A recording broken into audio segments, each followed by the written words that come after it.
চর্চার নিয়মিত আয়োজন ডিকোডে স্বাগতম। আপনারা জানেন এরই মধ্যে মধ্যপ্রাচ্যের উত্তেজনার পারদ বেশ তুঙ্গে। ইসরায়েল ইরানে হামলা চালিয়েছে, পাশাপাশি এখানে এই সমীকরণে যুক্ত হয়েছে আমেরিকা, পরোক্ষ কিংবা প্রত্যক্ষভাবে। এসব নিয়ে কথা বলবো। সবশেষ কি অবস্থা ইরানের, আমাদের সঙ্গে আছেন চর্চার ব্যবস্থাপনা সম্পাদক সেলিম খান।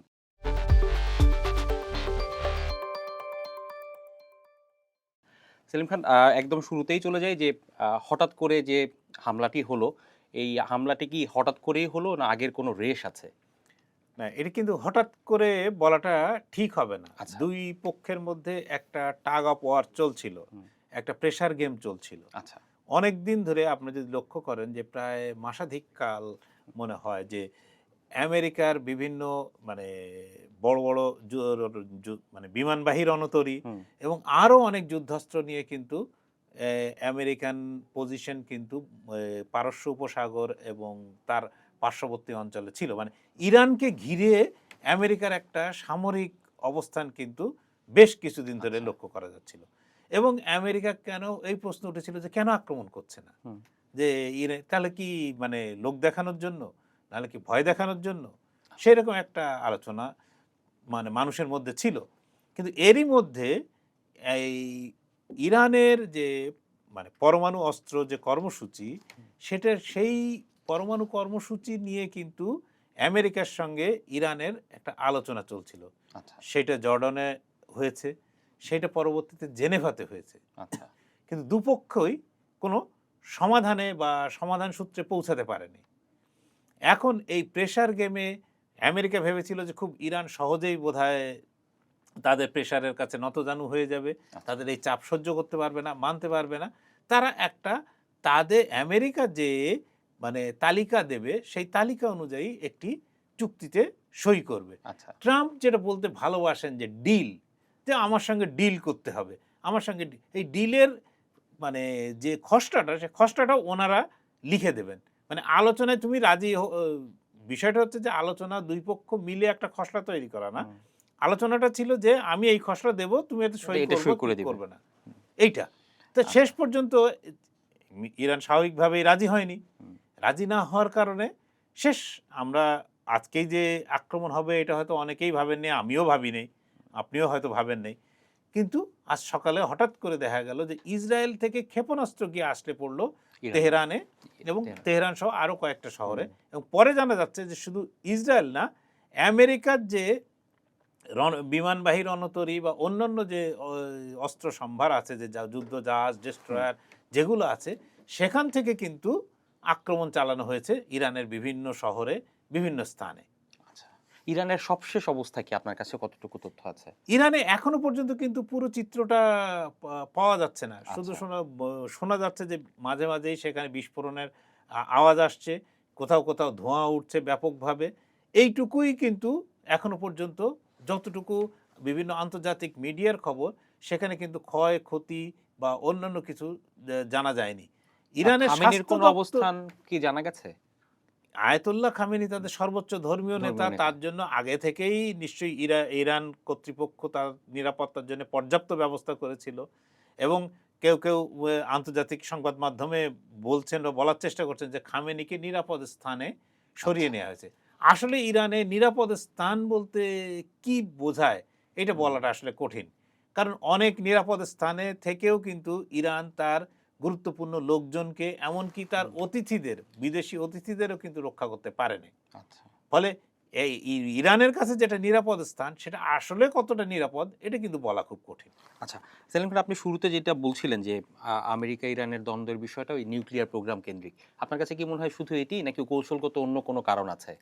দেখুন, ১ম কথা হচ্ছে যে এই দীর্ঘদিন ধরে আমেরিকার দাবি ছিল, এটা মূলত ইসরায়েলের দাবি হুম। যে ইরান কোনোভাবেই পরমাণু বোমার অধিকারী হতে পারবে না। এটা কিন্তু ইরান মেনেও নিয়েছিল। এবং ইরান মেনে নেয়নি শুধু, ইরানের যিনি এখন সর্বোচ্চ ধর্মীয় নেতা আয়াতুল্লাহ আলী খামেনি, তার কিন্তু একটা ফতোয়া আছে, যে ফতোয়াতে তিনি বলেছিলেন যে আমরা পরমাণু বোমা তৈরি করব না, কারণ এটা ব্যাপক বিধ্বংসী, বহু মানুষের প্রাণহানির কারণ। এইরকম কোনো কাজ আমরা আচ্ছা। সমর্থন করি না, করব না। হুম। তাহলে বলতে পারেন যে এরপরেও কেন আমেরিকা বা এরা হলো না? এখন তারা যেটা বলতে চাচ্ছিল যে ইরান 60% পর্যন্ত 60% পর্যন্ত ইউরেনিয়াম এনরিচমেন্ট বা সমৃদ্ধকরণ যে এই মানে করতে পারত। অনেকে বলতেন যে ইরান 10-12 দিনের মধ্যেই বা এক সপ্তাহের মধ্যেই পারমাণবিক বোমা তৈরি করার ক্ষমতা রাখে। আচ্ছা। এরকম অনেক কথাই বাজারে চালু ছিল, কিন্তু ইরানের অফিসিয়াল অবস্থান ছিল যে তারা কখনো পরমাণু বোমা তৈরি করবে না। পরমাণু যে মানে পরমাণু কর্মসূচির জন্য যে ইউরেনিয়াম এনরিচমেন্ট এটা তাদের চিকিৎসা এবং অন্যান্য কাজে ব্যবহার করবে। কিন্তু আপনার যদি মনে থাকে যে গত বছর যখন ইসরায়েল এবং ইরানের সংঘাতে জড়ালো, তখন কিন্তু এই পরমাণু বোমা কিন্তু কোনো হুমকি হয়ে ওঠেনি। আচ্ছা। তখন কিন্তু ইসরায়েলের জন্য সবচেয়ে বড় হুমকি হয়ে দাঁড়িয়েছিল কিন্তু ইরানের ওই ওই ক্ষেপণাস্ত্র, দূরপাল্লার ক্ষেপণাস্ত্র। এবং ইরানের এই দূরপাল্লার ক্ষেপণাস্ত্রগুলো ইসরায়েলের কতটা ক্ষতি করতে পারে সেইটা কিন্তু তখন কিন্তু ইসরায়েলের লোকজন, ইসরায়েলের বাসিন্দারা টের পেয়েছেন। সেই জন্য আপনার এই যে পরমাণু কর্মসূচির সঙ্গে সঙ্গে একাধিক দাবি আমেরিকার পক্ষ থেকে আসতে শুরু করলো, এবং সেই দাবিগুলোর মধ্যে যে তুমি কোনো ধরনের ইউরেনিয়াম সমৃদ্ধকরণের কাজ করতে পারবে না, তোমার যে এই এই যে ক্ষেপণাস্ত্র থাকবে, এখানে কোনো ব্যালিস্টিক ক্ষেপণাস্ত্র থাকতে পারবে না, এর পাল্লা 300 কিলোমিটারের বেশি হতে পারবে না। মানে আচ্ছা। এমনভাবে তাকে বেঁধে ফেলা যে ইসরায়েল যেন কোনোভাবেই অনিরাপদ না হয়। মানে ইরানের কোনো ক্ষেপণাস্ত্র, আপনি জানেন যে হুম, প্রায় ইরান এবং ইসরায়েলের মধ্যে প্রায় 1,500 কিলোমিটারের একটা দূরত্ব আছে। এরা কিন্তু পাশাপাশি দুটো দেশ না। হুম। ফলে এই দূরত্ব যাতে কোনোভাবেই ইরানের ক্ষেপণাস্ত্র অতিক্রম না করতে পারে, সেই জন্য তারা আ মানে এই শর্তগুলো চাপিয়ে দেওয়ার চেষ্টা করছিল। আচ্ছা। যেরকম এর মধ্যে ছিল যে তারা ইয়েমেনে হুতিদের কোনো ধরনের মদদ দিতে পারবে না, তারা লেবাননে হিজবুল্লাহকে মদদ দিতে পারবে না, ইরাকে যে শিয়াপন্থী বা ইরানপন্থী যে গোষ্ঠীগুলো আছে সেগুলোকে মদদ দিতে পারবে না। সবগুলো প্রতিশ্রুতি দিলেই তবেই সেই যে ট্রাম্পের যে স্বপ্নের ডিল, সেই স্বপ্নের ডিলে তারা এসে পৌঁছাতে আচ্ছা। পারত। সেলিম খান, ইরান এরই মধ্যে বলেছেন যে তারা এর একটি শক্তিশালী প্রতিশোধ নেবেন আরকি এই হামলা, সকালের হামলার। তো আপনার কাছে মনে হয় কি হামলা কি পাল্টা হামলা কি ইরান করবে? আর করলে কি এটাকে যুদ্ধাবস্থা বলা যায় কিনা? যুদ্ধাবস্থা তো বটেই। এক আচ্ছা, হচ্ছে যে ইরান কোন মাপের কি ধরনের হামলা করবে সেটা এখনো পরিষ্কার না। আচ্ছা। এখনো পর্যন্ত তাদের মুখের কথাবার্তায় হুম, মানে এইটা চলে আসছে। ইরানের একজন গুরুত্বপূর্ণ কর্মকর্তা তিনি এ তার সোশ্যাল মিডিয়া হ্যান্ডেলে লিখেছেন যে, "তোমরা শুরু করেছো, আচ্ছা। কিন্তু এর শেষটা কিন্তু তোমরাও জানো না।" ঠিক আছে? যে কিন্তু শুরুটা পথটা কিন্তু তুমিই দেখালে। এটা হুম, আমেরিকার উদ্দেশ্যে তাদের লেখা। এখন ধরেন এখন কথার লড়াই চলছে। ইরান কতদূর পর্যন্ত যেতে পারবে না পারবে সেটা তো আপনার দেখার বিষয়। ইতিমধ্যে কিন্তু বিভিন্ন যে মধ্যপ্রাচ্যের আরব দেশগুলোতে যে আমেরিকার সেনা ছাউনি আছে, হুম। বিভিন্ন যে সামরিক বেজ আছে, ঘাঁটি, সেইখান থেকে কিন্তু আমেরিকার সেনাদের সরিয়ে নেওয়া হচ্ছে। নিরাপদ দূরত্বে, নিরাপদ স্থানে সরিয়ে নেওয়া হুম, হচ্ছে। দূরত্বে না, নিরাপদ স্থানে সরিয়ে নেওয়া হচ্ছে। আচ্ছা। অনেক জায়গায় মানে মার্কিনিরা অনেক বেশি সতর্ক। যেজন্য হুম, ইরান থেকে খুব সহজেই কুয়েত, কাতার, সৌদি আরব, ইরাক, এই জায়গাগুলো কিন্তু তার একটা নির্দিষ্ট ইয়ের মধ্যেই হুম। পড়ে। ইরান থেকে ক্ষেপণাস্ত্র হামলা যেকোনো সময় এইখানে ইরান করতে পারে। সেই জায়গা থেকে তারা নিজেদেরকে সেফ রাখার জন্য, নিরাপদ রাখার জন্য কিন্তু আমেরিকা ইতিমধ্যে অনেকগুলো ব্যবস্থা নিয়েছে। এখন ইরান পাল্টা ব্যবস্থা কি নেয়? তাদের লক্ষ্যবস্তু এখন আমেরিকার এই মধ্যপ্রাচ্যের আরব দেশগুলোতে থাকা ঘাঁটিগুলো হবে? নাকি ইসরায়েল হবে?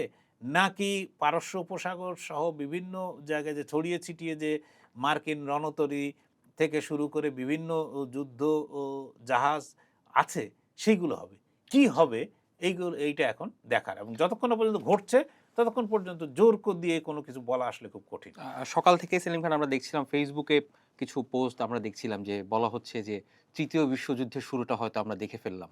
আপনার কাছে কি মনে হয়? এইটা আসলে মানে আমরা একটু যেকোনো জিনিস এখন আর এই সামাজিক যোগাযোগ মাধ্যমের কল্যাণে মানে মানুষের কল্পনা একটু বেশি বেড়ে আচ্ছা, গেছে। ৩য় বিশ্বযুদ্ধ এত সোজা না।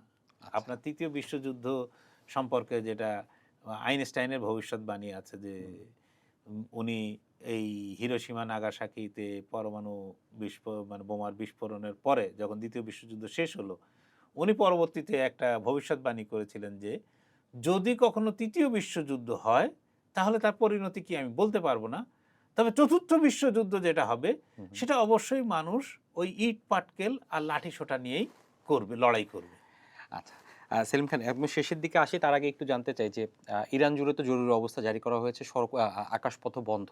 তো মধ্যপ্রাচ্য থেকে কিংবা ইরান থেকে যে তেলের অর্থনীতিটা, তেলের যে বাজারটা, এই বাজারটা তো মোটামুটি তাহলে কিছুটা স্থবির হয়ে যাবে। সেক্ষেত্রে বাংলাদেশে কিংবা বৈশ্বিকভাবে এর প্রভাব কতটুকু পড়বে? বাংলাদেশ, প্রথম কথা, বাংলাদেশ ইরান থেকে তেল কেনে না, আচ্ছা, ঠিক আছে? এরা তেল সরবরাহ, এবং তেলের সরবরাহ কিন্তু যে আজকেই তেলের সরবরাহ কাটা ফলে কালকেই যে প্রভাব পড়বে বিষয়টা, কারণ এর প্রভাব পড়তেও সময় লাগে। প্রত্যেক দেশেরই একটা নির্দিষ্ট রিজার্ভ থাকে যে এতদিনের জ্বালানি মজুদ থাকে, নাহলে জ্বালানি নিরাপত্তা বলে কোনো কিছু থাকবে না। তো সেই ক্ষেত্রে হয়তো তাৎক্ষণিকভাবে এখনই কোনো কিছু বলা সম্ভব না যে ইরান হরমুজ প্রণালীতে কি করবে, সেখানে কি পুরো আটকে দেবে না কি করবে।